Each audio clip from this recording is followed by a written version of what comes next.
नमस्कार, मेरा नाम अपूर्वानंद है और कड़वी कॉफ़ी की इस कड़ी में आप सबका स्वागत है। कड़वी कॉफ़ी आप में से जो लोग परिचित हैं, जानते हैं कि यह किसी एक विषय पर इत्मीनान से बातचीत का एक सिलसिला है। हम कोशिश करते हैं कि जो विषय हमारे जनजीवन को प्रभावित कर रहे हैं, जिन्हें लेकर लोग फ़िक्रमंद हैं, उन पर हम ज़रा इत्मीनान से बात कर सकें, उसके हर नुक्ते को समझने की कोशिश कर सकें और इसलिए हम अनुरोध करते हैं प्राय अपने उन मित्रों से जो उस विषय पर थोड़ी गंभीरता के साथ लंबे वक्त से काम कर रहे हैं कि वे हमारे साथ बातचीत करें। इरादा सिर्फ किसी चीज़ पर अपनी पोजीशन जाहिर कर देने का नहीं है या अपना विचार व्यक्त कर देने का नहीं है, बल्कि उसको समझने का है। और और इसलिए कड़वी कॉफ़ी में हम कुछ ठहर कर बात करने का प्रयास करते हैं। तो आज पूरे भारत को जिस विषय ने आंदोलित कर रखा है और जिस जिस पर हर कोई चर्चा कर रहा है, वह 2 दिन पहले संसद में सरकार के एक प्रस्ताव के गिरने से संबंधित है। और यह एक अभूतपूर्व घटना हुई है क्योंकि पिछले 12 वर्ष में इस भारतीय जनता पार्टी नीत सरकार का कोई भी प्रस्ताव गिरा नहीं है और इसलिए इसको अभूतपूर्व माना जा रहा है। और यह प्रस्ताव था जिसे सरकार कह रही है कि विपक्ष ने महिला आरक्षण विधेयक को गिरा दिया है। ज्यादातर अखबार और टेलीविजन चैनल भी यही कह रहे हैं, सरकार की सुर मिलाकर, कि विपक्ष खड़ा हुआ और महिला आरक्षण बिल गिर गया। मानो विपक्ष ने महिला आरक्षण बिल को गिरा दिया या विधेयक को गिरा दिया। अ, हुआ क्या है पिछले 2 दिन में और उसके पहले संसद में और उसके पहले पिछले 15 दिन में, इसको हम समझने का प्रयास करेंगे। क्योंकि चारों तरफ लोगों को यह बतलाया जा रहा है कि विपक्ष ने सरकार के एक बहुत ही अ, दूरदर्शितापूर्ण और एक सदाशयता से भरे हुए प्रस्ताव को गिरा दिया है, जिसमें वह महिलाओं को इस जनतांत्रिक स्थान में और आवाज देने वाला था, उसकी आवाज मजबूत करने वाला था, सरकार करने वाली थी और विपक्ष ने साजिश करके उसको विफल कर दिया। प्रधानमंत्री भी कल राष्ट्र को संबोधित करते वक्त यही कह रहे थे कि उनका यह नेक इरादा था महिलाओं की आवाज को इस जनतांत्रिक जगह में और मुखर करने का, और विपक्ष ने साजिश करके इसको विफल किया है और वे अपनी कोशिश जारी रखेंगे। तो योगेंद्र यादव, चूंकि आप इस विषय पर बहुत लंबे समय से, सिर्फ 2-4 दिन से नहीं बल्कि पिछले कुछ वर्षों से, और अ, संसदीय जनतंत्र पर आपकी नजर रही है, संसदीय जनतंत्र के काम करने के तरीकों पर आपकी नजर रही है, उसके उपकरणों पर, उसकी पद्धतियों पर, वह कैसे चलता रहा है इस पर। तो हम ये जानना चाहते हैं कि यह जो सरकार कह रही है और यह जो मीडिया कह रहा है कि महिला आरक्षण विधेयक को पारित होने से विपक्ष ने रोक दिया है, हम ये जानना चाहते हैं कि यह जो पिछले दिनों हुआ संसद में, जो पूरी बहस हुई और उसके पहले और उसके बाद जो हो रहा है, वो क्या है? क्या यह बात सही है कि विपक्ष महिला विरोधी है और उसने महिला आरक्षण विधेयक को गिरा दिया है और सरकार के प्रगतिशील कदम का विरोध किया है? शुक्रिया पूर्वानंद जी।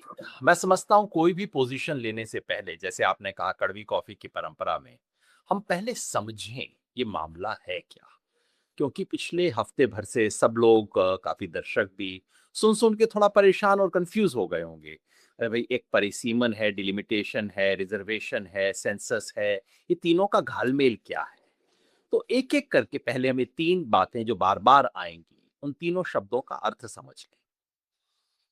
महिला आरक्षण, ये आरक्षण की बात परिचित है। जैसे कि कुछ सीटें आरक्षित होती हैं आदिवासी और अनुसूचित जाति के लिए, एससी और एसटी के लिए कुल सीटें आरक्षित होती हैं। ठीक उसी तर्ज पर महिलाओं के लिए भी एक तिहाई सीटें आरक्षित करना, मतलब जो जनरल सीट है उसमें एक तिहाई, जो एससी है उसमें एक तिहाई और जो एसटी है उसमें एक तिहाई, इसे कहते हैं महिला आरक्षण। यानी फिर मैं 1 मिनट जी, रोक रहा हूँ, आप जी, स्पष्ट कर दीजिए।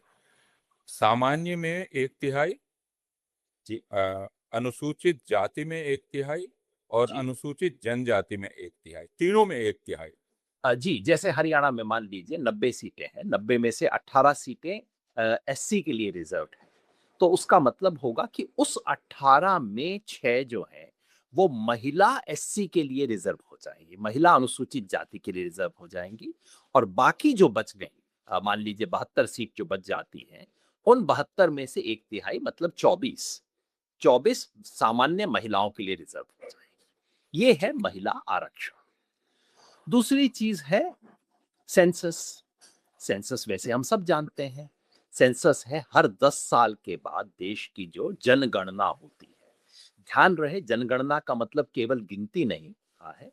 जनगणना में गिनती के साथ-साथ तमाम 50-60 और चीज़ें भी पूछी जाती हैं। शिक्षा, आपका अ, आयु, महिला, पुरुष और परिवार में क्या कुछ एसेट्स हैं किस-किस तरह की संपत्ति है, तमाम चीज़ें पूछी जाती हैं। इस पूरे ब्यौरे को, समाज के इस एक्स-रे को बोला जाता है सेंसस हर 10 साल बाद होता है। 2011 में हुआ था, 2021 में होना चाहिए था। 21 में कोविड की वजह से नहीं हो पाया, 22 में कोविड की वजह से नहीं हो पाया, लेकिन उसके बाद 5 साल क्यों नहीं हुआ, इसका कोई उत्तर नहीं है। और अचानक 27 में क्यों हो रहा है, इसका कोई तार्किक जवाब नहीं है, इसका एक राजनैतिक जवाब है जो मैं बाद में दूँगा। इसको नहीं। तो ये हुई जनगणना। अब एक महत्वपूर्ण बात ये है, आप सोचेंगे कि जनगणना का चुनाव के मामले से क्या ताल्लुक है? चुनाव तो वोटर लिस्ट पे होने चाहिए। लेकिन हमारे संविधान में बताया गया था कि राज्य सीटों के आवंटन के समय वोटर की संख्या नहीं देखी जाएगी, बल्कि जनगणना देखी जाएगी। ये एक इंटरेस्टिंग प्रोविजन है। सामान्यतः आज दुनिया भर में ये होता है कि सीटों की गिनती करते वक्त आप वोटर की संख्या देखते हैं यानी कि 18 या 21 साल जहां पे जो भी हो उसके अनुसार देखते हैं कि आयु की संख्या कितनी है। हमारे संविधान में प्रावधान ये है कि राज्यों को सीट का आवंटन करते समय उनकी जनसंख्या देखी जाएगी, केवल वोटर की संख्या नहीं देखी जाएगी, इसलिए सेंसस इसमें महत्वपूर्ण होता है। तीसरी और सबसे पेचदार चीज है परिसीमन, डीलिमिटेशन। ये डीलिमिटेशन क्या है? मोटे तौर पे इसे हम समझते हैं कि भाई जब सीटों की बाउंड्री नए सिरे से बनाई जाती है, परिसीमन, सीमाओं को नए तरीके से आंका जाता है, तो ये परिसीमन है। पर दरअसल ये सिर्फ वो है नहीं, इसमें 3 चीजें हैं। जिसे परिसीमन कहते हैं, उसमें 3 हिस्से हैं। पहला है आवंटन, किस राज्य को लोकसभा में कितनी सीटें मिलेंगी और विधानसभा में किस जिले को कितनी सीटें मिलेंगी। इसका आवंटन होना इसका पहला हिस्सा है। दूसरा हिस्सा है आरक्षण। जो सीटें हैं उनमें से कौन-सी सीट अनुसूचित जाति के लिए आरक्षित होगी, कौन-सी जनजाति के लिए आरक्षित होगी और अब अगर महिला आरक्षण लागू हो जाता, तो कौन-सी सीट महिलाओं के लिए आरक्षित होगी। ये फैसला भी परिसीमन का हिस्सा होता है। और तीसरा है परिसीमन माने बाउंड्री ड्रॉ करना। गुड़गांव शहर अब बहुत बड़ा हो गया है, बहुत आबादी बढ़ गई है, तो गुड़गाँव में आप देखेंगे कि लोकसभा सीट में बहुत ज़्यादा लोग हो गए हैं। पड़ोस की सीट जो महेंद्रगढ़ है, वहाँ कम लोग हैं, तो महेंद्रगढ़ के कुछ इलाके को बढ़ा दिया जाएगा, गुड़गाँव गुड़गाँव के कुछ इलाके को कम कर दिया जाएगा, ताकि दोनों में औसतन बराबर के संख्या में लोग रहें। तो सीमाओं का अंकन तीसरा इसका हिस्सा है। इसे परिसीमन कहते हैं। हमारे संविधान ने कहा था कि हर 10 वर्ष के बाद जब सेंसस होगा, जनगणना होगी, हर जनगणना के बाद परिसीमन भी होना चाहिए। ये 1951 की बात हुआ, 52 में, फिर 61 में नई जनगणना हुई, 51 में तो पहली बार होना ही था। जब 61 में जनगणना हुई उसके बाद हुआ, फिर 71 में जनगणना हुई उसके बाद हुआ। लेकिन उसके बाद उसे रोक दिया गया। रोक दिया गया सन 1976 में 42वें संशोधन से पहले, माफ कीजिएगा, पहले एक संविधान संशोधन के जरिए इसको रोक दिया गया, इस बिना पे कि देश में आबादी का असंतुलन हो रहा था। सरकार परिवार नियोजन करवाना चाहती थी और दक्षिण भारत के और तमाम दूसरे राज्यों ने कहा कि आप एक तरफ कह रहे हैं परिवार नियोजन कीजिए, दूसरी तरफ कह रहे हैं कि अगर आपकी जनसंख्या कम हो गई तो आपकी सीटें घटा देंगे। तो ये तो नहीं चलेगा। तो इसलिए 1976 में संविधान में संशोधन करके कहा गया कि अब इसमें बदलाव नहीं होगा। और ये जो बदलाव है, ये 1976 में शुरू हुआ, तब उन्होंने कहा 25 साल के लिए कोई बदलाव नहीं होगा। फिर 2001 में फिर मामला आया, फिर कहा कि बदलाव नहीं होगा 25 और साल, और ये मामला अब आने वाला था। तो ये स्थिति है, ये तीनों शब्द हम समझ लें, उसके बाद हम जाएं कि अब क्या है। तो शुरू करते हैं हम इससे महिलाओं के आरक्षण से, क्योंकि प्रधानमंत्री ने कल रात देश को कहा है कि महिलाओं का आरक्षण हम देने वाले थे, देना चाह रहे थे, और विपक्ष ने इसमें अड़ंगा लगा दिया, और विपक्ष को जनता माफ नहीं करेगी। प्रधानमंत्री का जो अंदाज है, माफ नहीं करेगी, मैं महिलाओं से क्षमा मांगता हूं, उन्होंने सब कुछ कहा। अब इसके तथ्य देखिए, तथ्य क्या है। पहली, कि महिलाओं के आरक्षण का संविधान संशोधन, क्योंकि ये खाली कानून से नहीं हो सकता, ये संविधान संशोधन से होगा, ये पारित हो चुका है 2023 में। तमाम जद्दोजहद के बाद मामला 1996 से चल रहा था, और इस मौके पे हमें गीता मुखर्जी को जरूर याद करना चाहिए। गीता मुखर्जी एक सांसद थी कम्युनिस्ट पार्टी ऑफ इंडिया की, जिन्होंने इस सवाल को शिद्दत से उठाया था। 96 से उठाया, न जाने कितनी बार संसद में आया, पूरा इतिहास करने की जरूरत नहीं है। और सच बात यह है कि इस पूरे इतिहास में कोई भी एक पार्टी दूध से धुली नहीं है। सब पार्टी के मर्दों ने कोशिश की किसी ना किसी तरह से इस बात को टालो, कहते जाओ कि हाँ हम महिला के पक्ष में, और जो असामान्य, तुम लक्ष्मी हो, तुम सरस्वती हो, तुम सब कुछ हो, लेकिन तुम्हें एक पैसा नहीं दूंगा, तुम्हें एक सीट नहीं दूंगा, ये वाला खेल चलता रहा 1996 से लेके। फिर अंततः 2023 में सर्वसम्मति से ये प्रस्ताव पारित हो गया, संविधान में संशोधन हो गया। अब आप पूछेंगे कि भाई ये अगर हो गया था तो 24 में लागू क्यों नहीं हुआ? अगर 2023 में लागू हो, ये संविधान संशोधन हो गया था, तो 24 के चुनाव में हो जाना चाहिए था। वो इसलिए कि वो लागू करते वक्त दो अड़ंगे, दो फच्चर लगा दिए गए थे। अब मैं मोदी जी के शब्दों का सहारा लूंगा। मोदी जी ने कहा था संसद में बोलते समय कि पता नहीं क्या होता है, महिला आरक्षण की बात आते ही कुछ टेक्निकल चीजें लगा दी जाती हैं।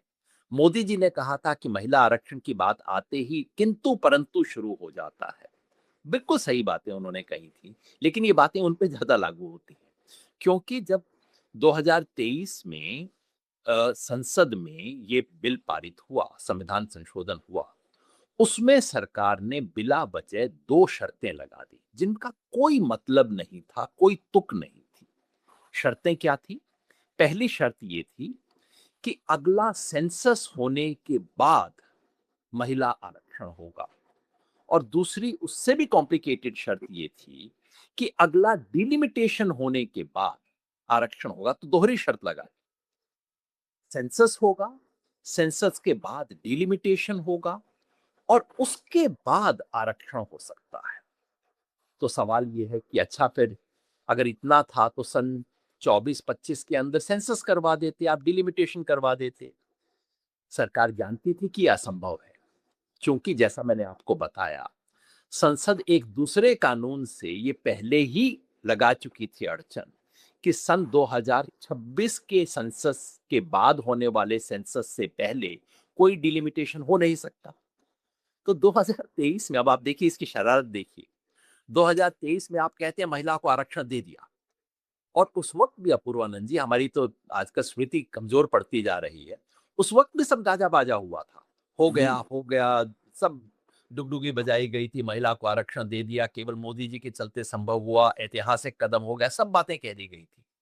लेकिन ये दो अड़चन लगा के, ये जानते हुए कि इस अड़चन का मतलब होगा कि ये मामला कम से कम 10 साल के लिए टल जाएगा, ये जानते हुए भी ये दो शर्तें लगाई गई थी। तो जाहिर है उस वक्त नहीं हुआ। और एक बात याद रखनी चाहिए, उस वक्त विपक्ष ने, हालांकि 1996 से लेके अब तक कांग्रेस का या विपक्ष का रोल इसमें दागदार ना हो ऐसी बात नहीं, लेकिन कम से कम उस वक्त विपक्ष ने बिल्कुल स्पष्ट कहा था, मल्लिकार्जुन खड़गे ने कहा था कि आप इसको 24 वो लागू कर दीजिए, आप ये दोनों फच्चर मत लगाइए, इसकी कोई जरूरत नहीं है। लेकिन सरकार की मेजोरिटी थी, और सरकार ने कहा पास करना है तो ये शर्तें लगेंगी, और नहीं तो महिला विरोधी। तो ये 2 शर्तें लग गई। आप इन 2 शर्तों की तुक देखिए। ये कहना कि महिलाओं को आरक्षण तब दिया जाएगा जबकि सेंसस हो जाएगा। अब सेंसस आप क्यों करते हैं किसी को आरक्षण देने से पहले? जिसकी आबादी का आपको अनुमान ना हो। आप कह सकते हैं कि ओबीसी को आरक्षण देने से पहले हम सेंसस करना चाहते हैं, क्योंकि हमें पता नहीं है कि ओबीसी 52% है, क्या 45% है, क्या 37% है। आप कहते हैं हम सेंसस करना चाहते हैं, मैं समझ सकता हूँ। भाई महिलाओं को आरक्षण देने के लिए सेंसस की क्या ज़रूरत है? आधी आबादी नहीं है, चलिए 49% है, चलिए 48 होगी, चलिए 47 हो सकती है। आप तो 33% आरक्षण दे रहे हैं ना, क्या ज़रूरत है? कोई तुक नहीं थी, कर दिया गया। दूसरा, डिलिमिटेशन परिसीमन की क्या आवश्यकता थी महिलाओं को आरक्षण देने के लिए? क्योंकि आपको सिर्फ एक काम करना है, आपके पास एग्जिस्टिंग सीट है, जैसे फिर मैंने हाँ, आप समझिए आप राजस्थान का उदाहरण ले लीजिए, राजस्थान में कुल मिला के 25 सीटें हैं लोकसभा की, विधानसभा की 200 सीट है। तो आपको क्या करना है? आपको करना केवल ये है, मान लीजिए सीट संख्या 1 जो कि श्रीगंगानगर है, सीट संख्या 4 वो शायद चूरू है, सीट संख्या 7, सीट संख्या 10, 13, 16 इत्यादि इत्यादि, इन सब में आरक्षण होगा और बाकी सीटें सामान्य रहेंगी। आपको केवल ये फैसला करना है, या आप पहले एससी जो सीटें हैं उसके अंदर कर दीजिए। मतलब ये केवल और केवल 5 मिनट का मामला है, ये एक राज्य के लिए आरक्षण करना महिलाओं का, क्योंकि इसमें कुछ सोचने की जरूरत ही नहीं है। एससी आरक्षण और एसटी आरक्षण के लिए आपको सोचना पड़ता है, आपको उनका जनसंख्या का अनुपात देखना पड़ता है। खास तौर पे एसटी आरक्षण के लिए आपको देखना पड़ता है कि अनुसूचित जनजाति की आबादी किन इलाकों में, वहां आरक्षण आप करेंगे। महिला आरक्षण के लिए तो आपको कुछ भी देखने की जरूरत नहीं है, आंख बंद कर लीजिए, लॉटरी निकाल लीजिए, उससे कर लीजिए। तो ये दोनों जो फच्चर लगाए गए ये बिल्कुल अतार्किक थे, लेकिन हो गया। मतलब ये था कि बैंड बाजा बज गया कि हाँ भाई हो गया, कर दिया हमने महिला के लिए आरक्षण। गाजा बाजा भी हो गया और जेब से कुछ गया भी नहीं। तो मुझ जैसे लोगों ने तब लिखा था कि भैया ये तो बहुत आपने गजब का खेल कर दिया।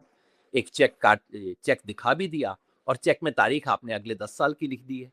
ये तो चेक तो बुनाया नहीं जा सकता। तो ये खेल हुआ। अब जो हुआ है, अब इसके बाद ये मामला टल गया था। अब मोदी सरकार अचानक ये लेके आई एक और संविधान संशोधन, अपने ही संविधान संशोधन में एक और संविधान संशोधन, जिसमें मोटे तौर पे उन्होंने ये कहा कि महिलाओं के आरक्षण के लिए सेंसस की शर्त हम हटा रहे हैं। बहुत अच्छी बात है, बिला वजह की शर्त थी, आपने हटा दी, बहुत बढ़िया। लेकिन डिलिमिटेशन की शर्त नहीं हटाएंगे। जो 2 फच्चर लगाए थे उसमें से एक तो हटा दिया, लेकिन एक रहेगा। यही नहीं, अब उसके साथ 2 फच्चर और जोड़ दिए। शरारत देखिए आप, उसमें क्या जोड़ दिया?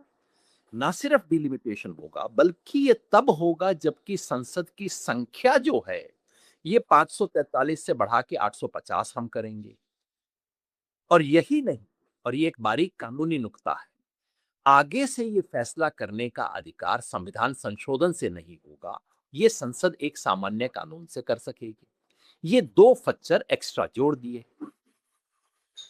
सरकार को भी पता था कि ये 2 जोड़ते ही विपक्ष इसका विरोध करेगा। और ये खेल था, यही खेल था पूर्वानंद भाई, कि इसमें ऐसी शर्त लगा दो जिसे विपक्ष स्वीकार कर नहीं सकता, और नहीं करेगा तो हम कहेंगे महिला विरोधी। केवल और ये केवल खेल था। विपक्ष ने कहा, समझदारी से कहा और बिल्कुल साफ कहा कि भाई आपने शुरू में 2 फच्चर लगाए थे, बिना बात के 2 अड़ंगे लगाए थे। एक अड़ंगा आप हटाने को तैयार हो, आप दूसरा भी हटा दो और कल से लागू हो जाएगा। अगर बीजेपी थोड़ा-सा भी एनडीए गंभीर होता और प्रधानमंत्री जो सुंदर बातें कह रहे हैं, वो सारी बातें अगर सच होती, तो उन्हें केवल एक पंक्ति का संशोधन करना था। ये मैं तकनीकी चीज़ बता दूँ, ये संविधान है और इस संविधान का आर्टिकल 334 है। संविधान के आर्टिकल 334 में महिला आरक्षण का प्रावधान किया गया था। इसे कहा जाता है संविधान का आर्टिकल 334 ए, महिलाओं के लिए आरक्षण।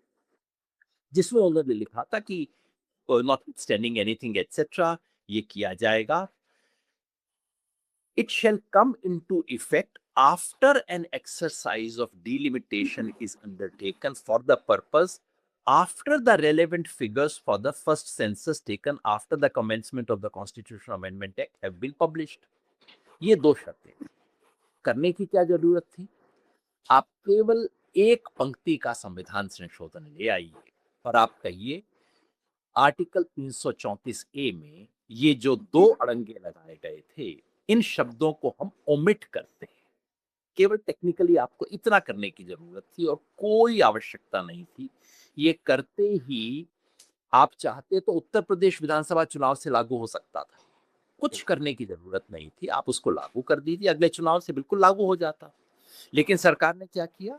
ये एक पंक्ति का नहीं, सरकार एक लंबा 3 पेज का संशोधन लेके आई, जिसमें ये दोनों हटाने की बजाय केवल एक हटाने की बात कही गई। सेंसस को जो रेफरेंस था वो हटाने की बात की गई और डिलिमिटेशन वाली शर्त को और ज्यादा मजबूत कर दिया गया। जाहिर है विपक्ष ने विरोध किया, करना ही था, चूंकि विपक्ष का विरोध इस बात से नहीं था कि आप डिलिमिटेशन क्यों करवाना चाहते हैं। हालांकि उनके मन में शक शुबा था, उसके बारे में हम बात करेंगे। उनका विरोध इस बात से भी नहीं था सबका कि आप सीटों की संख्या 850 क्यों करना चाहते हैं। उनका विरोध इस बात से था कि 850 बढ़ाते सीटों की संख्या 543 से 850 करते वक्त आप किस फॉर्मूला से राज्यों की सीटों का आवंटन कर रहे हैं और इससे देश के कुछ राज्यों को फायदा होगा, कुछ राज्यों को नुकसान होगा। अब इस मुद्दे पे सरकार ने पिछले पूरे 1 सप्ताह चालाकी बरती, झूठ बोला। अब झूठ मुझे कहना पड़ेगा, इसके अलावा कोई शब्द नहीं है। झूठ बोला, बार-बार झूठ बोला। एक तरफ सरकार ने कहा कि हाँ, हम 543 को 1.5 गुना करके 816 करेंगे। एक तो हमारे गृह मंत्री और प्रधानमंत्री तय ही नहीं कर पाए कि वो 815-16 कहना चाहते हैं कि 850 कहना चाहते हैं। जो कहते रहे 1.5 गुना करेंगे 815, लेकिन जो बिल था उसमें लिखा हुआ था 850। वो छोटी चीज है, चलिए।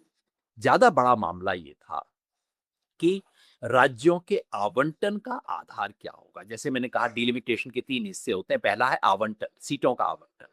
जिलों में आवंटन कैसे होगा राज्य के अंदर, उसको लेके कोई मतभेद नहीं था। असली विवाद इस बात पे था कि क्या आप राज्यों में सीटों का आवंटन आज की जनसंख्या के हिसाब से करेंगे, 2011 की जनसंख्या के हिसाब से करेंगे, या कि 1971 का जो चला आ रहा है उसके हिसाब से करेंगे।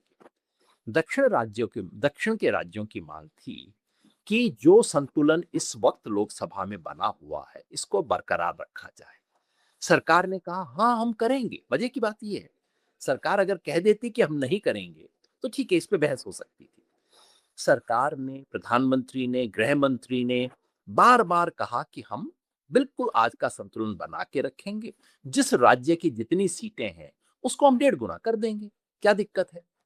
लेकिन, और ये नुक्ता है अपूर्व भाई, जो हमारे दर्शकों को समझना चाहिए, लेकिन जो बिल ये लेके आए उसमें ये कतई नहीं लिखा हुआ था, उसमें इसका उल्टा प्रावधान था। अगर आप इजाजत दें तो मैं 1 मिनट में इस नुक्ते को प्लीज। समझा, जी। क्योंकि ये नुक्ता है, सारा खेल इस नुक्ते पे निर्भर है। क्योंकि सरकार बार बार कहती है कि लीजिए, हम तो कह रहे थे 50%। मतलब एक तो इस सरकार का ऐसा रवैया हो गया है कि मतलब मैं खुल के आपको कहूंगा, इस वक्त रात है, इस वक्त रात है, तारे तुम्हें दिख नहीं रहे, अरे चांद तुम्हें दिख नहीं रहा, कैसे आदमी अपूर्वानंद दिने चांद नहीं दिख रहा है, जबकि इस वक्त बहुत दिन दहाड़े की बात है। तो इस स्टाइल में इन्होंने काम किया, बोलते रहे पिछले 1 सप्ताह में। सब दर्शकों ने सुना होगा, सबने सुना होगा कि भाई 50% बढ़ा रहे हैं। अब ये देखिए बिल में क्या लिखा हुआ है। सीटों का आवंटन कैसे होता है, ये भारत के संविधान के आर्टिकल 81 से तय होता है। आर्टिकल 81 में लिखा हुआ था, जो उसकी मूल शब्दावली है वो कहती है कि अ, जन जो भी लेटेस्ट सेंसस है उसमें जो जनसंख्या का अनुपात है उस अनुपात के मुताबिक सीटों को बांट दिया जाएगा राज्यों में, और हर राज्य के भीतर भी जनसंख्या का जो अनुपात है उसके अनुसार बांटा जाएगा। तो इंटर स्टेट पैरिटी और इंट्रा स्टेट पैरिटी दोनों के लिए अलग अलग प्रोविजन है। 81(1) में ए और बी, 81(2) क्या, ए और बी 2 प्रोविजन है जिसके अंदर ये किया गया था। अब सरकार संशोधन लेके आती है, जैसा मैंने आपको बताया कि सामान्यतः हर 10 साल में होना चाहिए था, लेकिन सन 1976 में इसमें एक अपवाद जोड़ दिया गया था आर्टिकल 81। अपवाद क्या था? आर्टिकल 81 में सी में एक जोड़ दिया गया था अपवाद। वो अपवाद कहता था कि जनसंख्या जो शब्द, ये आर्टिकल 81 है, 81 के 3 में एक नया जोड़ दिया गया था, क्योंकि मूल प्रावधान कहता है जनसंख्या के अनुसार बांटा जाएगा। उसमें एक अपवाद जोड़ा गया, को कहा गया कि जनसंख्या शब्द का अर्थ ये होगा कि सन 1971 में जो जनसंख्या थी वो होगा, और इसको 2026 तक डिस्टर्ब नहीं किया जाएगा। ये लिखा हुआ था। सन 2026 के बाद जो सेंसस होगा, उस सेंसस के अनुरूप ये आवंटन किया जाएगा। तब तक जनसंख्या का मतलब 1971 की जनसंख्या होगा, ये लिख दिया गया था। अब सरकार क्या संशोधन लेके आई? सरकार का संशोधन ये था कि ये अपवाद वाला क्लॉज ड्रॉप कर दिया जाए, इसको खत्म कर दिया जाए। ठीक है, खत्म कर दिया। इसको जब आपने खत्म किया, इसका अर्थ क्या है कि अब आप मूल क्लॉज पे वापस चले गए। मूल क्लॉज क्या कहता है? हर नवीनतम जनसंख्या के अनुसार आपको आवंटन करना होगा। इसमें सरकार ने एक और संशोधन प्रस्तावित किया। वो क्या था कि नवीनतम नहीं, केंद्र सरकार जो चाहे वो उस जनसंख्या जनगणना के मुताबिक। पहले था क्लॉज में बिल्कुल स्पष्ट लिखा हुआ था, ये क्लॉज ये है, एज पर पॉपुले, ये जो है का,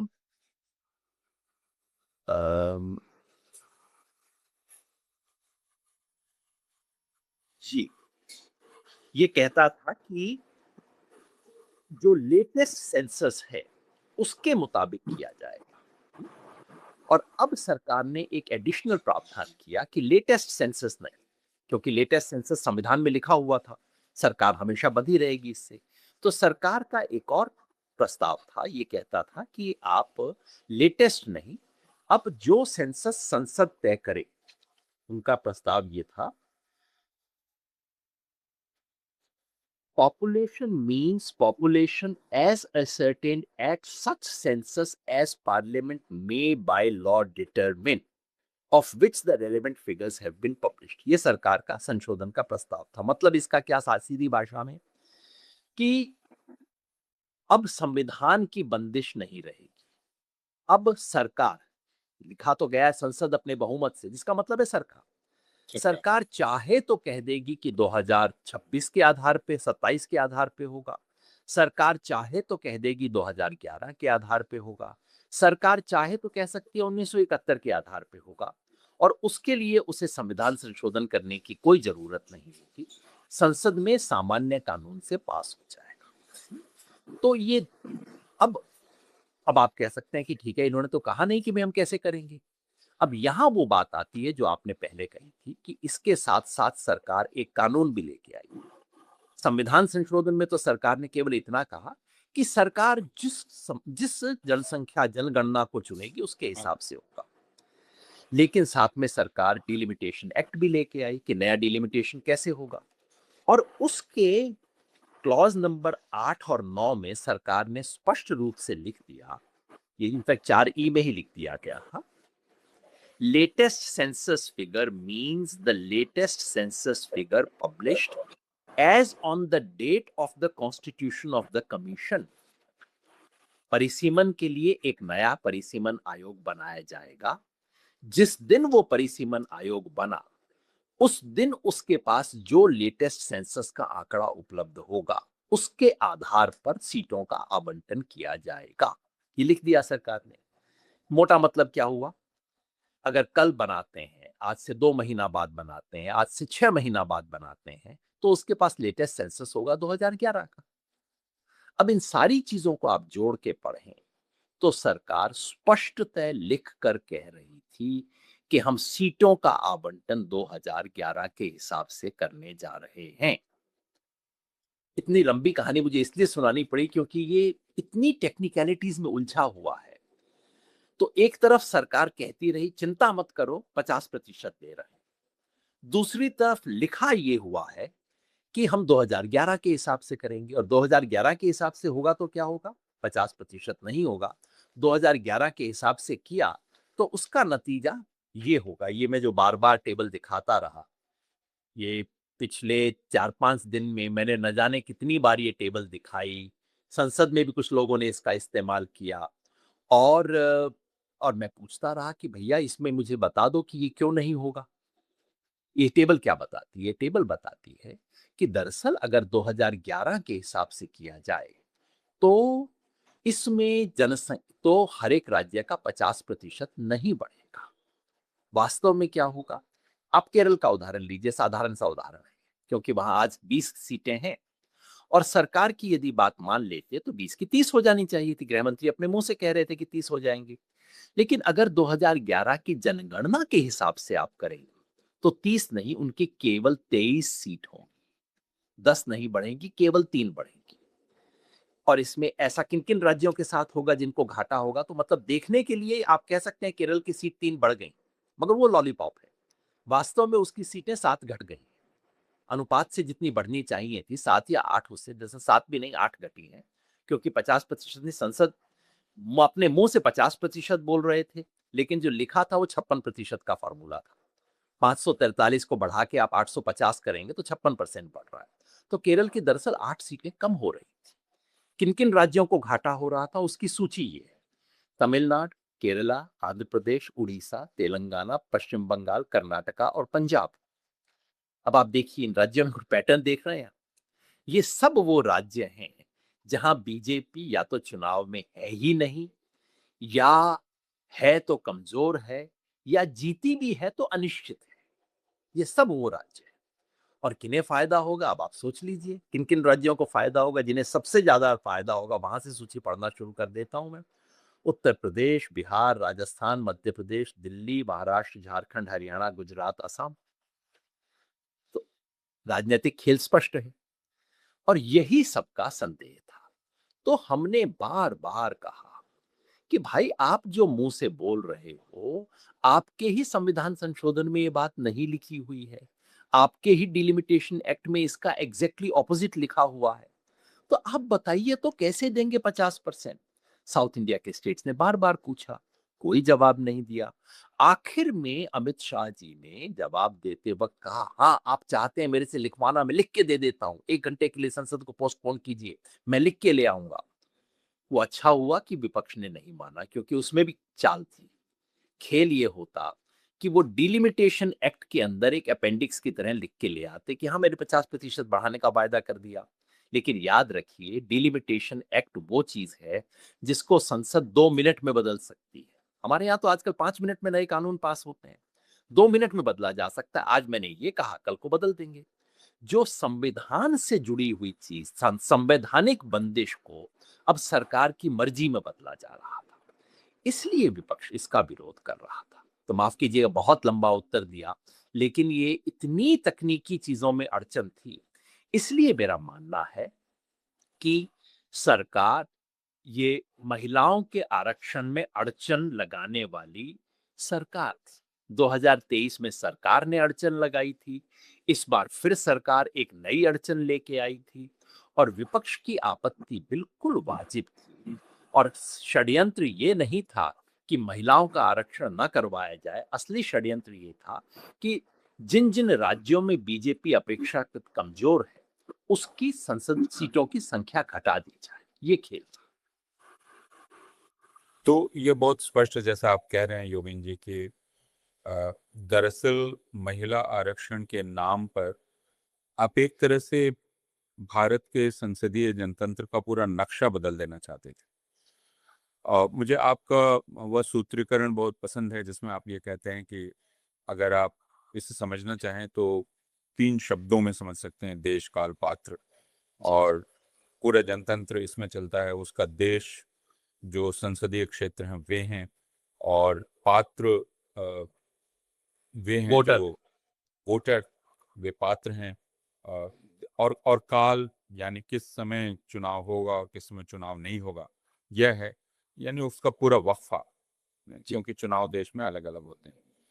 तो एक तो मैं यह भी चाहूंगा कि यह आशंका, क्योंकि यह बार बार कहा जा रहा है और उसके बाद सरकार के समर्थकों की तरफ से और कुछ खुद को निष्पक्ष दिखाने वाले विश्लेषकों की तरफ से भी कहा जा रहा है कि भाई एक वोटर हर वोटर का मूल्य एक होना चाहिए, अभी ऐसा नहीं है।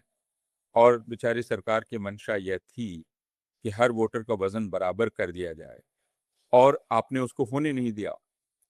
सरकार ये करना चाह रही थी, तो आपने न सिर्फ महिलाओं के साथ धोखा किया, बल्कि वोटरों के साथ भी धोखा किया विपक्ष ने। तो इसको आप हमें ज़रा समझाएँ कि ये जो हर वोटर का मूल्य एक है, जनसंख्या एक तरफ, वोटर एक तरफ, हर वोटर का मूल्य, और सरकार हर वोटर के वज़न को बराबर करना चाह रही थी, विपक्ष ने नहीं करने दिया। तो परिसीमन उसके लिए किया जाना था, डिलिमिटेशन, अ, और विपक्ष ने अड़ंगा लगा दिया। तो इसे आप हमें ज़रा समझाएँ कि ये हर वोटर का मूल्य एक होने का क्या मतलब है? और वो कैसे किया जा सकता है? और क्यों इसे लेकर विपक्ष को लगातार आशंका थी कि यह नहीं करना, सरकार ये नहीं करना चाहती है? और क्यों खासकर दक्षिण भारत के लोग, हालाँकि इस बात को आपने अभी कहा, लेकिन थोड़ा उस पर कि दक्षिण भारत के लोग क्यों बहुत आशंकित थे? ये महत्वपूर्ण सवाल है और इसमें इस ये तर्क अगर ईमानदारी से किया जाए तो इस तर्क में कुछ वजन भी है। दिक्कत ये है कि सरकार ने बेईमानी की। एक तरफ कहते रहे कि हम 50% सबका बढ़ा रहे हैं, किसी काम बदल ही नहीं रहे हैं।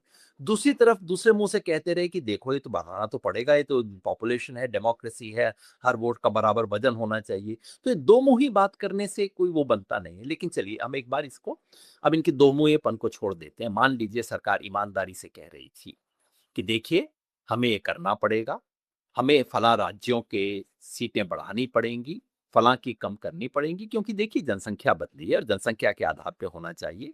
सरकार के पक्ष बात के पक्ष में कई तर्क हो सकते हैं। पहला तर्क ये कि भैया हमारे संविधान में लिखा हुआ था, हम कोई पहली बात नहीं कर रहे हैं। दूसरा सरकार ये कह सकती है, जो कि उसके पक्ष में कई लोग कह भी रहे हैं और वो तर्क अपने आप में पूरी तरह से नावाजिब नहीं है कि किसी भी लोकतंत्र में अगर आपको कहते हैं ना one person one vote one value, हर व्यक्ति को केवल एक वोट ही ना हो, उस वोट का वजन भी बराबर हो। वजन बराबर होने का मतलब क्या है? देखिए अगर आप तुलना की दृष्टि से सिर्फ कहो, लद्दाख जो है, लद्दाख लोकसभा की एक सीट। लद्दाख की जनसंख्या कितनी है? लद्दाख की जनसंख्या कोई हमारा जैसे हिसार या पानीपत जैसा जो शहर है, उस शहर की जनसंख्या से कम है। तो अगर वो हमारे बाकी इलाकों में होता तो उसको मुश्किल से एक विधानसभा सीट मिलती, लेकिन उसको एक संसदीय सीट दी गई। तो आप ये कह सकते हैं कि लद्दाख के एक वोटर के वोट का वजन हरियाणा के एक वोटर से 10 गुना ज्यादा है। बात तकनीकी रूप से बात सही है कि उसका 10 गुना ज्यादा वजन है भाई। वहां सिर्फ 2-3 लाख लोग मिलके वो फैसला कर सकते हैं, जो हरियाणा में 20 लाख लोग मिलके करते हैं। ये बात सही है और सामान्यतः लोकतंत्र में ऐसा नहीं होना चाहिए। इसमें कोई संदेह नहीं है कि पिछले 50 साल तक चूंकि ये ढक्कन लगा रहा, ये एक फ्रीज लगा रहा, इसकी वजह से दो तरह के असंतुलन हुए। एक तो राज्यों के भीतर असंतुलन हुआ। अब नोएडा जैसी सीट इतनी बड़ी हो जाती है, बाकी सीटें छोटी हो जाती है। मैंने गुड़गांव का उदाहरण दिया। गुड़गांव शहर में जनसंख्या बढ़ती जा रही है, तो बाकी अपने पड़ोस की सीटों की तुलना में गुड़गांव और फरीदाबाद बहुत बड़ी सीटें बन गई। एक तो आंतरिक असंतुलन हुआ। इसी तरह से राज्यों के बीच असंतुलन हुआ। तो इसमें कोई संदेह नहीं, केरला में मान लीजिए केवल 13 लाख लोग चुनते हैं एक एमपी को, तो उत्तर प्रदेश में 20 लाख लोग एक एमपी को चुन रहे हैं। तो आप कह सकते हैं कि उत्तर प्रदेश के वोटर का वजन तो ये उससे बहुत ही कम हो गया है। ये बात उसके बारे में कही जा सकती है। और अगर एक सामान्य डेमोक्रेटिक प्रिंसिपल लें, इस बात में दम है। मैं बिल्कुल नहीं कहूंगा कि एकदम बेतुकी बात है, ऐसा कभी नहीं होना चाहिए। इसमें वजन है। इसको आप कह लीजिए डेमोक्रेटिक प्रिंसिपल ये। अगर कोई और चीज इसके रास्ते में ना हो, अगर और कोई दूसरा सिद्धांत ना होता, तो मैं कहता इसको लागू कीजिए। और सच बात ये कि 2001 तक मेरी अपनी मान्यता थी कि ये कर दिया जाए, क्यों ना कर दिया जाए। ऐसा मैंने खुद कहा था, लिखा भी था उस वक्त। लेकिन जब से मैं पिछले कुछ साल से इस सवाल पे और ध्यान से सोच रहा हूं, तो मेरी अब मान्यता है कि एक दूसरा प्रिंसिपल है जिसका वजन अब और ज्यादा बढ़ता जा रहा है। उसे आप फेडरल प्रिंसिपल कह सकते हैं। जी। फेडरल प्रिंसिपल क्या है? वो एक किसी भी संघीय व्यवस्था का एक अलिखित करार होता है, एक अनरिटन कॉन्ट्रैक्ट होता है। और हमारी संघीय व्यवस्था का अलिखित करार क्या है? Non domination. कोई किसी पर दबदबा नहीं रखेगा, किसी एक का बोलबाला नहीं होगा। किसके बोलबाले का डर है? शुरू से डर था कि ये जो उत्तर भारत का हिंदी भाषी प्रदेश है, इसका बोलबाला हो जाएगा। जब तक भारत का विभाजन नहीं हुआ था, तब तक पंजाब और बंगाल बहुत बड़े प्रांत थे। इसलिए हिंदी भाषी प्रदेशों के दबदबे का कोई डर नहीं था किसी को भी। लेकिन पार्टीशन होने के बाद ये था, और ये डर संविधान सभा में भी था, कि इसका बोलबाला ना हो जाए, इसमें एक संतुलन बना के रखा जाए। ये संतुलन की बात इसलिए अब और ज्यादा महत्वपूर्ण है, और ये कड़वी कॉफी जैसे प्रोग्राम में मैं बात बता सकता हूँ, क्योंकि थोड़ा फिर ये बारीक बात है। अपूर्व भाई, अगर आप दुनिया के देशों का इतिहास देखें, देश कब बनते हैं और कब टूटते हैं, बड़े बड़े देश दुनिया में बने हैं, टूटे। ओके। टूटन तब होती है जब एक से ज्यादा दरार एक दूसरे के बिल्कुल साथ जुड़ जाती है। हुँ, अगर देश में दो दरार हो और एक दूसरे से बिल्कुल कटती हो, तो कोई चिंता की बात नहीं है, वो देश को संतुलन प्रदान करेगी। लेकिन अगर दो दरार है जो एक दूसरे से मिलती है, तो खतरा पैदा करती है, टूटन। हमारे देश में ऑलरेडी तीन किस्म की ऐसी चीजें हैं जो दरार नहीं है, खाई तो बिल्कुल नहीं है, लेकिन संभव दरार है।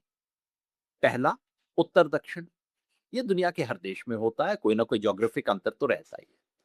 हमारे यहाँ उत्तर दक्षिण का जो अंतर है, ये भाषाई अंतर से जुड़ा है। ये दूसरी दरार है। उत्तर में अधिकांश हिंदी भाषी पट्टी, और उसके अलावा गैर हिंदी भाषी प्रदेश जो केवल दक्षिण में नहीं है, पूर्व में भी है, पश्चिम में भी है। तो ये दूसरी दरार है। मेरे को ज्यादा चिंता जिस बात से अब हुई है पिछले 15-20 साल में, वो ये है कि एक तीसरी और बहुत बहुत गहरी दरार देश में बन रही है, वो है आर्थिक। अगर आप अहमदाबाद और हैदराबाद के बीच में एक रेखा खींच दीजिए, एक काल्पनिक रेखा है जो अहमदाबाद और हैदराबाद को जोड़ती है। उस रेखा के नीचे वाला जितना भारत है, वो दुनिया का एक मिडिल इनकम देश है। वो फिलीपींस जैसा है, दुनिया के काफी एक रिलेटिवली मध्य मतलब औसतन आयु वाला देश है। बहुत संपन्न नहीं है, यूरोप जैसा नहीं है, लेकिन मिडिल इनकम देश है। और उसके इस तरफ वाला जो भारत है, मुख्यतः नॉर्थ और ईस्ट वाला जो भारत है, ये अफ्रीका के किसी देश जैसा है। इनमें लगभग 1 और 3 का अनुपात है। इनकी आप इनकम में, इनके संपन्नता में 1 और 3 का अनुपात है। दो बिल्कुल अलग देश बन रहे हैं। अब आप देखिए मैं क्या कह रहा हूँ। भारत का जो ज्योग्राफिकल सामान्य डिवीजन है, उसमें भाषाई दरार भी है, उसमें आर्थिक दरार भी है। और भाषाई और आर्थिक दरार एकदम एक जैसी तो नहीं है, लेकिन उसके इस साइड पे सारे दक्षिण भारत के राज्य इस साइड पे हैं, सारे हिंदी पट्टी के राज्य उस साइड पे हैं। आप केवल हरियाणा और हिमाचल को छोड़ दीजिए, बाकी सब इस साइड पे हैं। ये किसी भी देश के दीर्घकालिक भविष्य के लिए अच्छा संकेत नहीं है। और इसलिए अगर हम इस पे एक चौथी दरार और लगा देंगे, ये डिलिमिटेशन क्या करेगा? वो एग्जैक्टली जो हिंदी और गैर हिंदी की जो दरार है, उसी पे लूजर्स और गेनर्स की का फासला हो जाएगा। और जब आर्थिक और सांस्कृतिक दरार पे राजनीतिक विभाजन शुरू हो जाता है, तो वो किसी भी देश के दीर्घकालिक भविष्य के लिए बहुत अच्छी चीज नहीं है।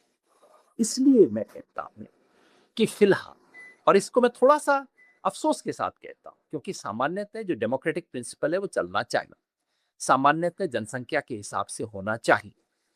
लेकिन मेरा इसलिए मेरी अब मान्यता है कि इसको फ्रीज कर दीजिए। बाकी लोग कहते हैं ना 25 साल के लिए टाल दो, अच्छा और 25 साल के लिए टाल दो। मेरा कहना है टालने वालने का काम मत कीजिए। आप बिल्कुल इसको मान लीजिए कि पत्थर की लकीर है। मान लीजिए करार था जो हमने किया था, और इससे उत्तर भारत का कुछ विशेष जाएगा नहीं, क्योंकि उत्तर भारत का डोमिनेंस ऑलरेडी है। लेकिन इस करार के बदले में एक और चीज़ मैं चाहता हूँ, जिसके ऊपर दक्षिण भारत के मेरे साथी अभी ध्यान नहीं दे रहे। ध्यान देंगे तो वो मेरे से झगड़ेंगे उसके। और वो ये है कि इस करार का एक दूसरा हिस्सा हो आर्थिक। वो ये कि इस देश के संसाधनों का जितना हिस्सा अपेक्षित अनुपात से अधिक हिस्सा अपेक्षाकृत गरीब राज्यों को जाता है, वो लगातार जारी रहे। जीएसटी के नाम पर, टैक्स कंट्रीब्यूशन के नाम पर, जीडीपी के नाम पर आप ये ना कहना शुरू करें कि हमारे हमारे हमारी जीडीपी है, हमारी तरफ नहीं। तो मैं चाहता हूं ये आर्थिक और राजनीतिक करार एक दूसरे में जोड़ दिए। उत्तर भारत हालांकि वाले अपनी इस जनसंख्या की धौंस देना बंद कर दें और दक्षिण भारत वाले अपनी जीडीपी और ये टैक्स रेशो की धौंस देना बंद कर दें। दोनों स्वीकार कर लें।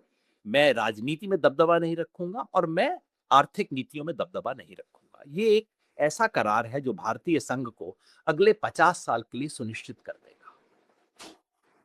हालांकि जैसा आपने कहा कि इस पर बहस हो सकती है, कुछ समय पहले हरकारा पर रतिन राय ने ठीक यही बात कही थी जो आपने कही कि किसी भी देश के लिए बहुत एक चिंता का विषय है कि उसमें इस किस्म की का आर्थिक विभाजन हो गया जी। हो। जो रेखा आपने बतलाई कि एक रेखा के उस तरफ के राज्य एक बिल्कुल दूसरी आर्थिक अवस्था में हैं और रेखा के नीचे के लोग बिल्कुल दूसरी आर्थिक अवस्था में हैं। अ, उनका फॉर्मुलेशन आपकी तरह का था, लेकिन वो अलग किस्म का अलग तरह से इस बात को कह रहे थे कि यह चीज बहुत दिनों तक नहीं चलने वाली है कि जो आर्थिक रूप से बहुत उत्पादक, उर्वर और सशक्त राज्य हैं, उन पर दबदबा राजनीतिक से एक दूसरे प्रदेश का हो। तो इस पर बहस हो सकती है, लेकिन ये एक तनाव का बिंदु है। और आप भी जो प्रस्ताव कर रहे हैं वो ये है कि इस पर हम लोगों को बातचीत करनी चाहिए कि जी। इस तनाव का समाधान हम कैसे कर सकते हैं। लेकिन यह सरकार जाहिर है कि उसका समाधान करने में इसकी रुचि नहीं है, बल्कि यह दरारों को और गहरा आ, करने की तरफ आगे बढ़ रही है, जिसको लेकर आशंका है। और मैं तमिलनाडु के राजनेताओं को सुन रहा था, उनके राजनीतिक, और उन्होंने कहा कि देखिए, देश सिर्फ अंक गणित से नहीं बनता है। आप अगर सिर्फ गिनती करके इस तरह से देश को बनाना चाहेंगे तो वो नहीं बनेगा। वह एक करार है जिसमें आपको अलग अलग प्रदेशों की प्रकृति को समझना पड़ेगा। अब अगर दक्षिण भारत के राज्यों ने अपनी जनसंख्या को नियंत्रित किया तो उसके लिए उनको दंडित नहीं किया जाना चाहिए। और यह उनका एक तर्क है, बाकी लोगों का भी तर्क है। इसलिए हम उस तहस में नहीं जाना चाहते हैं, क्योंकि ये बात तो बहुत साफ है, अभी आपने भी कह दी। हम सिर्फ ये जानना चाहते, इस पर अभी आगे हम बात करना चाहते हैं कि शायद आशंका विपक्ष को इस वजह से, और जैसा कुछ पत्रकार ने दिखलाया है कि विपक्ष सरकार के प्रस्ताव पर विचार कर रहा था, लेकिन इस बीच कुछ और घटनाएं घटित हुई, जैसे एसआईआर की घटना घटित हुई। और उस एसआईआर की जो घटना थी, उसमें इरादा बिल्कुल साफ हो गया, जिसको आप कह रहे थे कि देश काल पात्र को पूरी तरह से काबू में कर लेना या उसको पूरी तरह बदल देना। तो देश का चुनावी जनतंत्र का नक्शा तहस नहस हो जाएगा या बदल जाएगा। और विपक्ष ने इस प्रक्रिया को देखा और उस रोशनी में इस प्रस्ताव को देखा, और फिर इसको सरकार के इरादे पर गहरा शक हुआ कि वो जो कह रही है वह मंशा नहीं है। तो आप इन दोनों के रिश्ते को भी कैसे देखते हैं? जो और मैं ये भी जानना चाहूंगा कि कल जो प्रधानमंत्री ने राष्ट्र के नाम संबोधन किया, प्रधानमंत्री के रूप में किया, और उन्होंने कहा कि वे महिलाओं के लिए काम करना चाह रहे थे और विपक्ष ने अड़ंगा डाल दिया, और उसमें उन्होंने तीन के नाम लिए, तीन पद, तृणमूल कांग्रेस, के और कांग्रेस पार्टी। और सांसद मनोज झा ने पूछा इलेक्शन कमीशन से कि ये जो कल इन्होंने वक्तव्य दिया है, क्या इसको उनके चुनावी खर्चे में शामिल किया जा रहा है? क्योंकि ये एक चुनावी भाषण था जिसमें तीन राजनीतिक दलों पर आक्रमण किया गया था।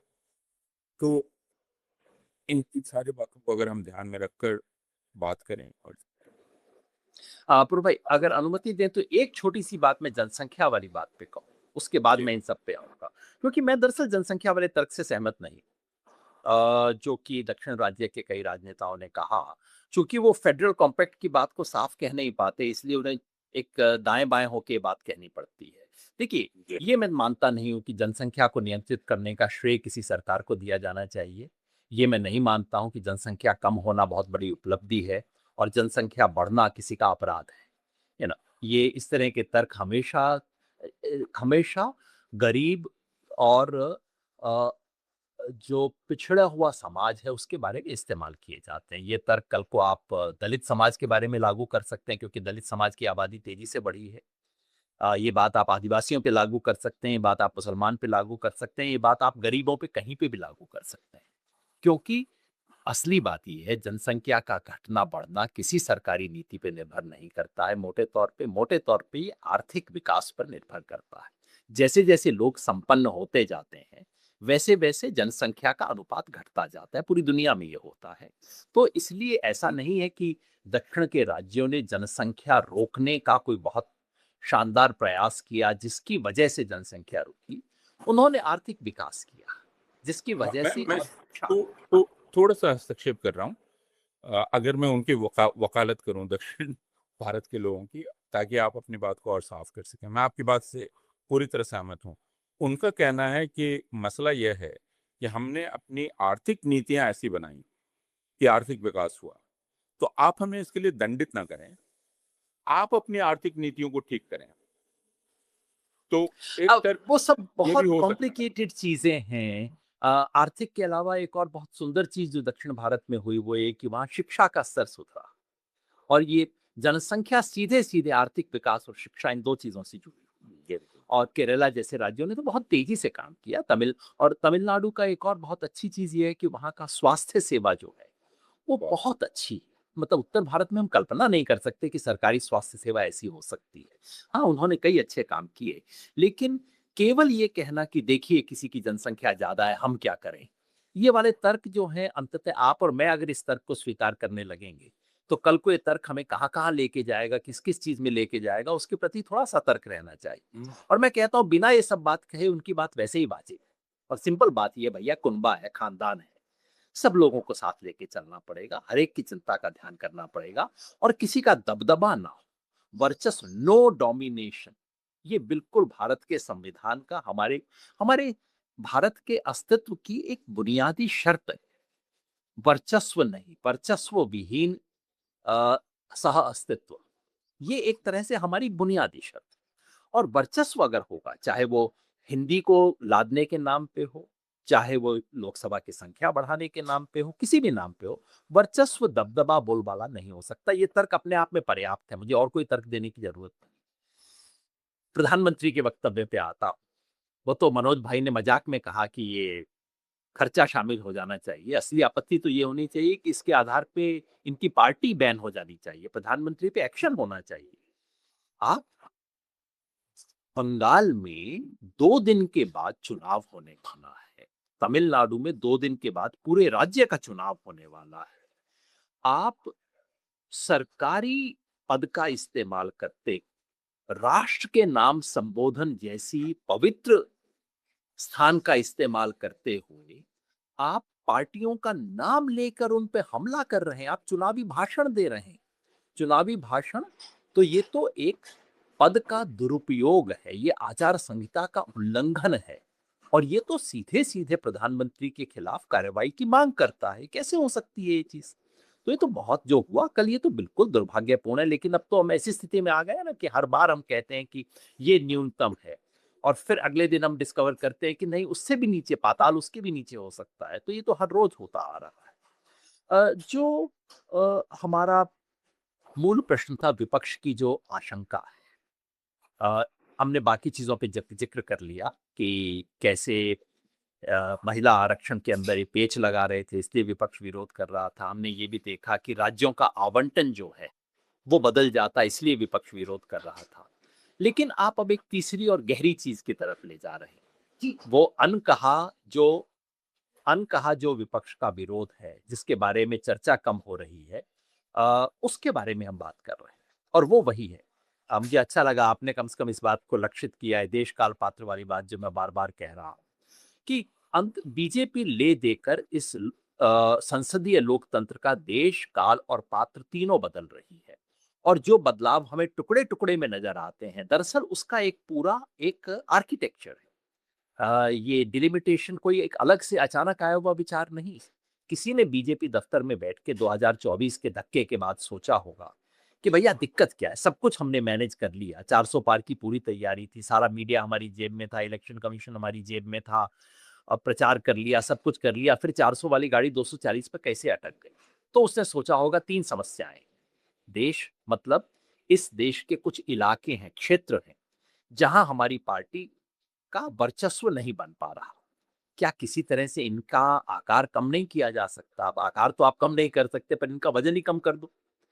दूसरा, इस देश के कुछ वर्ग, कुछ लोग हैं, जो हमें मन से नहीं चाहते, हमारे खिलाफ वोट देते हैं, कभी-कभार दे भी दें गलती से, लेकिन अगली बार नहीं देंगे। तो क्या उनकी उस पे कैंची नहीं चलाई जा सकती, उनका संख्या नहीं घटाया जा सकता? और तीसरा, हर 6-8 महीने में कहीं न कहीं चुनाव हो जाता है, सरकार की परीक्षा हो जाती है, फिर हमें गैस का दाम भी कम करना पड़ता है, पेट्रोल के दाम की वृद्धि भी रोकनी पड़ती है, 5-10 हज़ार रुपए महिलाओं के अकाउंट में भी डालना पड़ जाता है। ये सब टंटा खत्म नहीं हो सकता क्या? 5 साल में एक ही बार करें और सारा टंटा खत्म हो जाए। तो मेरा कहना यही था जो आपने इशारा किया कि ये जो डिलिमिटेशन है, वो क्षेत्र की समस्या का समाधान, बीजेपी की जो समस्या, बीजेपी हेडक्वार्टर में बैठी हुई जो समस्याएँ दिखी होंगी, ये डिलिमिटेशन क्षेत्र की समस्या का समाधान है, एसआईआर पात्र की समस्या का समाधान है और वन नेशन वन इलेक्शन जो है, ये काल की समस्या का समाधान है। तो यानी कि पूरी इलेक्टोरल डेमोक्रेसी को आपने मैनेज कर लिया। साथ में साधन, सूचना इस सब को भी कंट्रोल, संस्था, साधन और सूचना, इन तीनों को भी कंट्रोल करने का इंतज़ाम हो रहा। अब इसमें दिक्कत क्या आई? तो ज़ाहिर है जब एसआईआर हुआ और जिस तरीके से एसआईआर हुआ और ख़ास तौर पे बंगाल में जो हुआ, अभी भी हम लोग समझ नहीं रहे हैं कि बंगाल में हुआ क्या? दिक्कत ये हो गई है, हमारी स्थिति भी ये हो, जैसे गाज़ा से खबर आती है ना कि आज 300 बच्चे मर गए, तो हम कहते हैं नहीं-नहीं परसों तो 600 मरे थे। अच्छा सिर्फ 300 ही मरे हैं क्या आज? अच्छा है वो फलाँ कर दिया। इज़राइल की फ़ोर्स ने खाने का ट्रक था, खाने की ट्रक की तरफ भागते हुए लोगों पर गोलियाँ चलाई। तो हम कहते हैं हाँ, ये तो मैंने पहले भी सुना था। तो एक तरह से हमारी संवेदना समाप्त होती जाती है धीरे-धीरे खबरें सुनते। एसआईआर के बारे में एग्ज़ैक्टली यही हुआ है। हमने कहा अच्छा बिहार में तो 65 लाख कटे थे, अच्छा यहाँ तो 27 लाख कटे हैं और हम भूल जाते हैं कि खेल क्या है।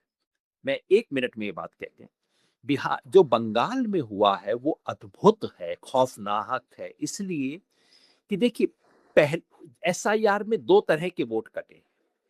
अगर चुनाव आयोग की भाषा का इस्तेमाल करें तो एक है एक्सक्लूजन, एक है डिलीशन। एक्सक्लूजन वो है जिन लोगों के नाम इसलिए कट गए कि उन्होंने अपना एन्यूमरेशन फॉर्म नहीं दिया। चुनाव आयोग ने कह दिया ये व्यक्ति तो डेड हैं, बाहर चले गए हैं इत्यादि, ये हैं ही नहीं।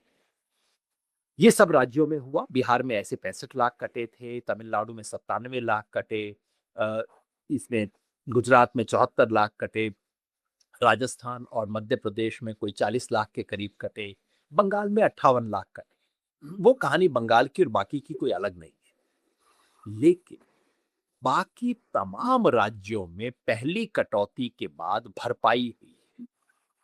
याद होगा आपको बिहार में 65 लाख पहले कटे थे, लेकिन अंततः 44 लाख रह गए थे क्योंकि भरपाई हुई, 21 लाख वोट जोड़े। तमिलनाडु में भरपाई हुई, उत्तर प्रदेश में हमने सुना पहले में 2 करोड़ 80 लाख कट गए थे, लेकिन बाद में 80 लाख की भरपाई हुई, फिर केवल 2 करोड़ बच गए जो कटे, है ना? हर तरफ भरपाई। केवल और केवल बंगाल में भरपाई नहीं बल्कि उल्टा हुआ। पहले 58 लाख कटे और उसके ऊपर से 33 लाख दूसरे राउंड में काटे गए। जिन लोगों ने फॉर्म भरा, दस्तावेज दिए, हियरिंग में गए, उन 27 लाख लोगों का नाम काटा गया है।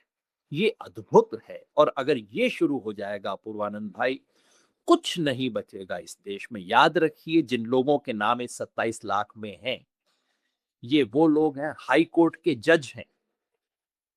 हाई कोर्ट का जज रह चुका है वो व्यक्ति, जिसको नोटिस मिला, जिसने अपने सारे कागजात दे दिए, उसके बाद उसका नाम कटा।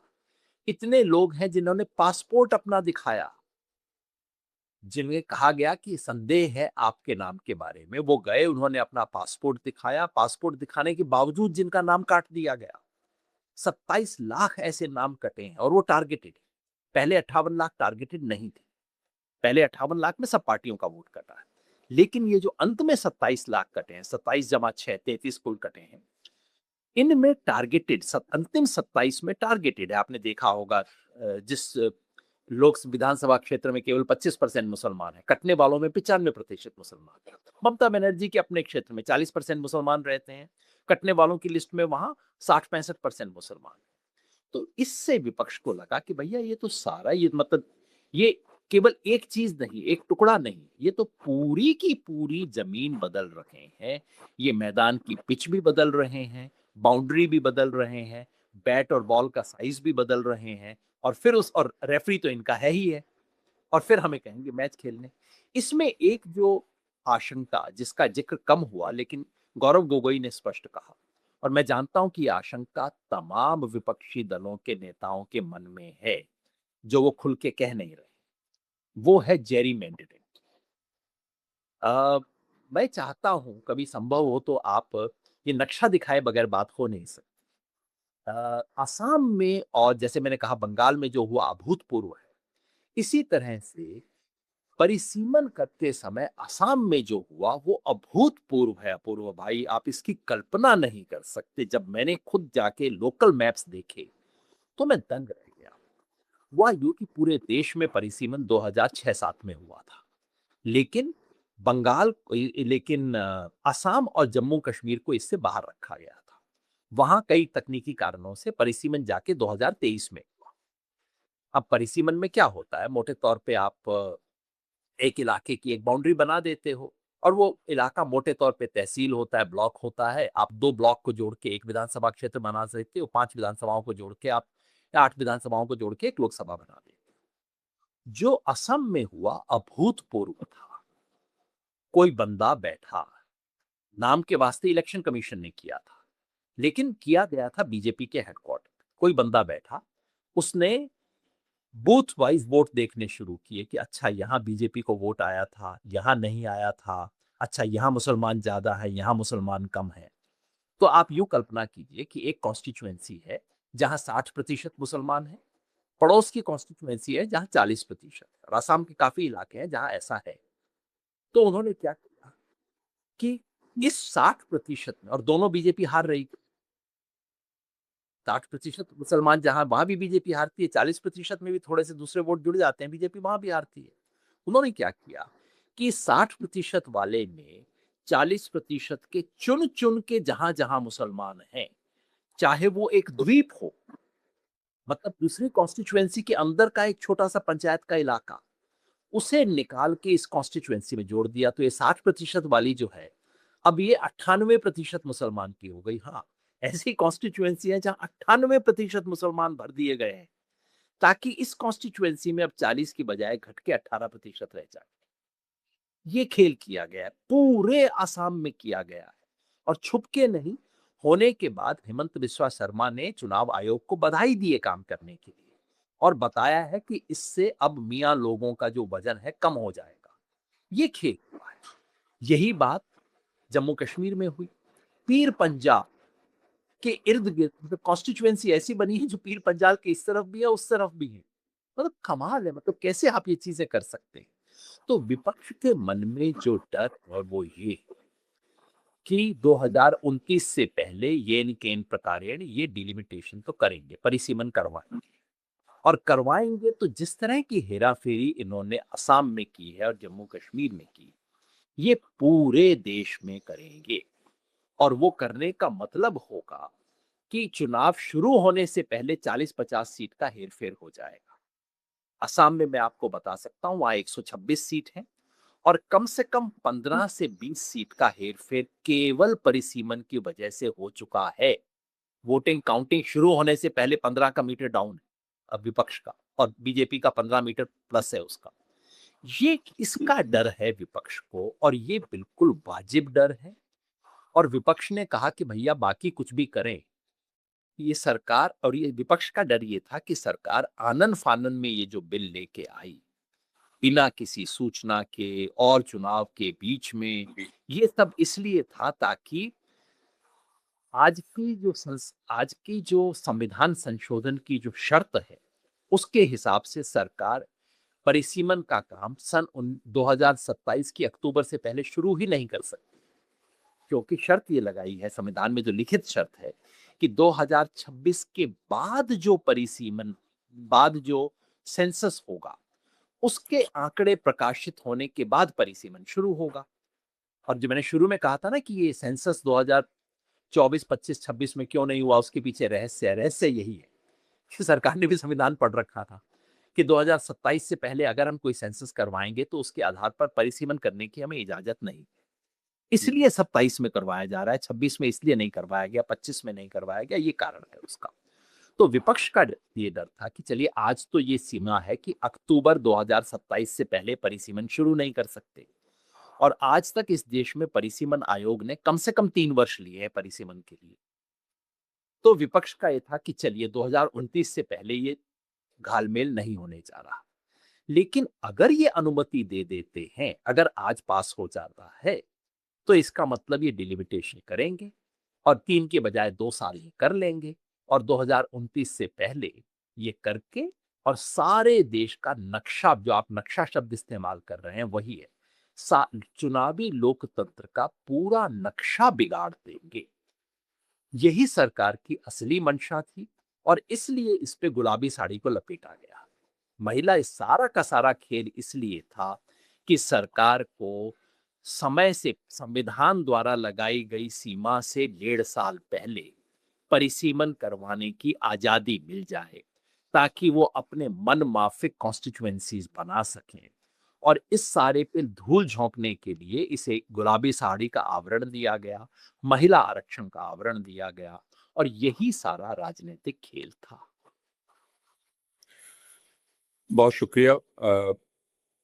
आपने बहुत स्पष्टता से हम लोगों को समझाया है कि हुआ क्या पिछले दिनों और आशंकाएं क्या थी और क्यों अभी भी वे आशंकाएं वाजिब हैं और क्यों बावजूद इस जीत के, और मैं ये कहना चाहता हूं कि संसद में जो कुछ भी हुआ मैं उसे जनतंत्र की एक जीत के रूप में भी देखता हूं, क्योंकि अक्सर हम इतने निराशावादी हो गए हैं कि इसके बाद भी लोग ये कह रहे हैं कि दरअसल सरकार ने ही ये प्लान किया था कि वो हार जाए, क्योंकि वो सरकार ने ये प्लान किया कि वो हार जाए ताकि वो इसको मुद्दा बना सके। तो मैं यही कहता हूं कि आप इतने भी अधिक निराशावादी ना हो जाएं कि विपक्ष ने जो काम किया उसका श्रेय उसे ना देना चाहें। तो यह एक एक तरह से जनतांत्रिक सावधानी, मैं ऐसे कहता हूँ, जनतांत्रिक सावधानी की एक जीत है, लेकिन ये सावधानी आगे लगातार बनाए के रखने की जरूरत शायद पड़ेगी, जैसा आपने समझाया। और हम आगे, मैं आपसे अनुरोध करूंगा कि असम का जो तजुर्बा है उसे हम जरा ब्यौरेवार समझना चाहेंगे, क्योंकि अभी वह सिर्फ एक वक्तव्य के रूप में आया है। तो ये जेरिमेंडरिंग क्या चीज है, असम में इसको कैसे हासिल किया गया, और क्यों ये हमारे लिए एक फिक्र का विषय होना चाहिए कि ये पूरे भारत में हो सकता है। तो हम आगे कुछ दिनों में जब भी आपको सहूलत होगी हम आपसे वक्त लेकर इस पर चर्चा करेंगे। अभी आपका बहुत बहुत शुक्रिया। आज आपके इतवार की सुबह हमने आपको वक्त लिया है। अ, आप किधर कितना व्यस्त रहे हैं, लेकिन हमारे श्रोताओं दर्शकों को इस अ, गुत्थीदार विषय की कुछ परतों खोलने में शायद मदद मिल पाएगी। हम आप सारे श्रोताओं और दर्शकों से भी अनुरोध करते हैं कि अगर आपने यह कार्यक्रम धैर्यपूर्वक इतनी दूर तक सुना और देखा है, आगे भी आप इसकी चर्चाओं को देखिए, सब्सक्राइब करें और अपनी राय भी दें। आपका एक बार फिर बहुत बहुत शुक्रिया योगेंद्र यादव जी, और आगे आपसे मुलाकात होगी।